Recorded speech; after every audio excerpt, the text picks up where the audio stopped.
Welcome to the Choices SecureRoll Door Installation Guide. First step is to unpack all the items. Normally these will be packaged inside the enclosure. A great tip is to store the roller shutter on cardboard packaging to avoid scratching or damaging these items prior to installation.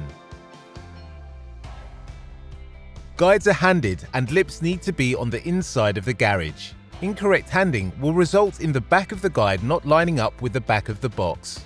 A great tip worth noting: if fixing to brick walls, fix to center of bricks and not into mortar.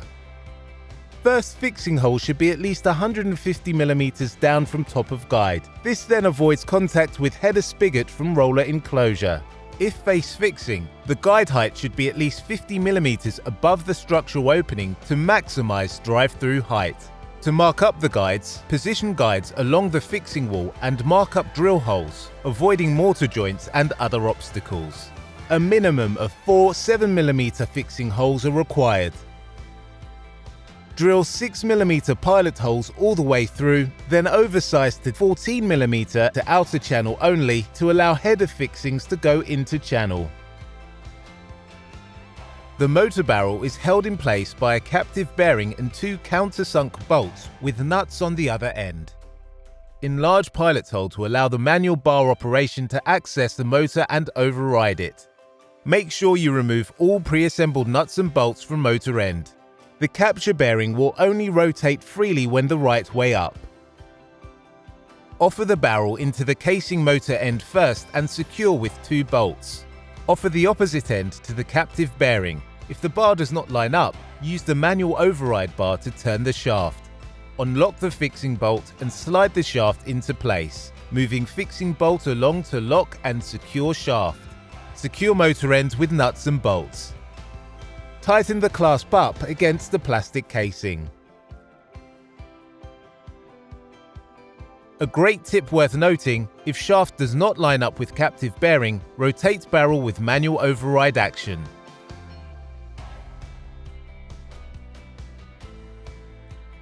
Ensure the pillars, lintel and header are free from sharp objects or bumps before positioning the frame. Obstacles such as these may twist the guides or distort the fascia. When fixing it, it's essential that guide channels are perpendicular to each other. Packers may be required for masonry which does not offer a flush surface. Position header enclosure to guides and slide guides into place. Then offer up to the wall and check for squareness. Marking up fixing holes, drill holes and secure guides.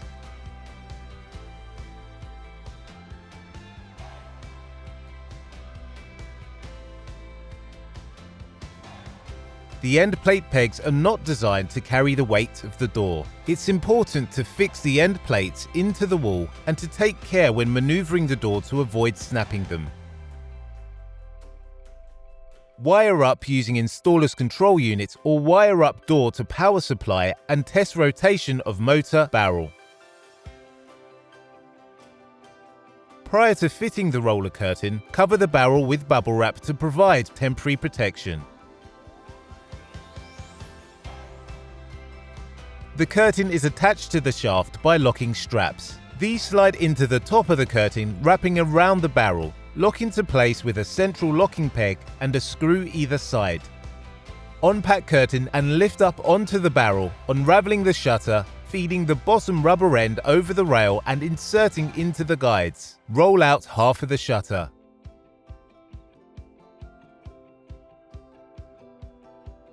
Slide the locking straps into top of the curtain, spreading out evenly. We recommend a minimum of 1 fixation per 600 mm. Slide shutter all the way down to the bottom of the guides till the locking straps are on top of the barrel. Then you can remove the bubble wrap.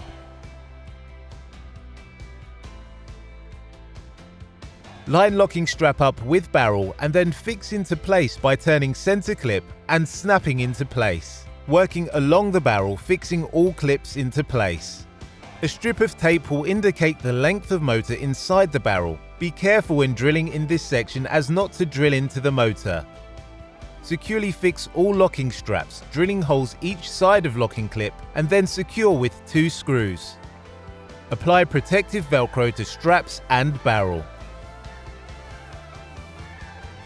Before the door can be used, lower and upper limits need to be set. Depending on the position of the motor, limits button alternate. Indented on the motor will be arrows, and these relate to the direction of the barrel. It is important to replace the yellow limit stop cover after setting limits, as this will prevent the manual override bar from accessing the switches. Limit stop buttons are sprung loaded. Pressing them will activate and open the limits. Open limit and run down to desired position. Once desired position has been reached, press limit button to close limit switch and replace limit stop cover.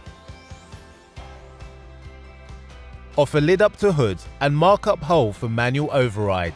Drill hole to allow manual override bar to access motor. Put the front lid inside the horizontal channel of the back box. Maneuver the lid into the hole channel across the length and allow the lid to lie flat vertically down. Use screws and fix the front lid in place. Offer control unit to wall. Mark up fixing holes. Drill holes and secure unit to the wall. Wire up the unit as per instruction manual. Fix sensor on adjacent guide, ensuring the sensor is level with the sensor on the door. Cap off drill holes on guides and remove any plastic coverings. Before handover, make sure you carry out all the final checks.